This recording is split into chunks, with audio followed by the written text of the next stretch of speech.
You know, when you're making any project, a short film, a film, um, a web series, TV pilot, I mean, you really have to question because there's so much content out there and it's so saturated. You know, what about your project is going to be different or unique or new or fresh or whatever? And for me, when I had this idea to do a monster movie, a creature feature, which I had never had any desire to do or interest to do, but I got really excited about it when I started thinking about the fact that I wanted to do this without any CGI.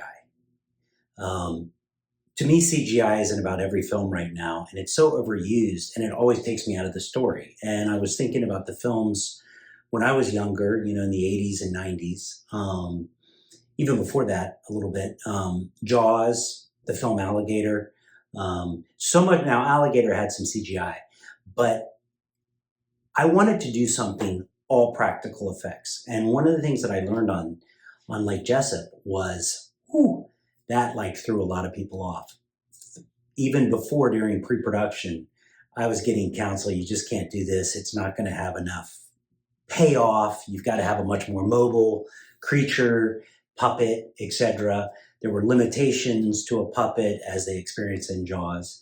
And, you know, everybody's heard those stories. That's why that noise, dun dun became because the doggone puppet wasn't working.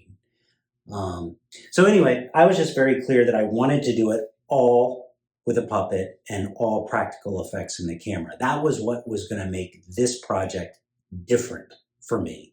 And I thought that there was an audience out there that would appreciate that, that would gravitate towards that. And it would almost like give the project a little bit more kind of respect because we didn't do what everybody else was doing, which was, you know, incorporate CGI, which you can get at, you know, great pricing right now. So anyway, I did a video, it's called No CGI, that kind of showed the kind of making of the puppet. And I think that that was one of the most exciting things we've done. And now in the selling process, that's been kind of the thing that the distributors have been most intrigued by.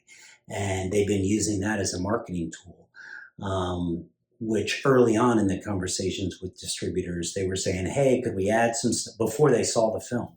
So you might want to consider some more da-da-da. And anyway, they saw it and that conversation quieted. It stopped. So anyway, all practical effects, all done with a puppet. I'm super proud of that. And I think that that's what makes this particular project unique.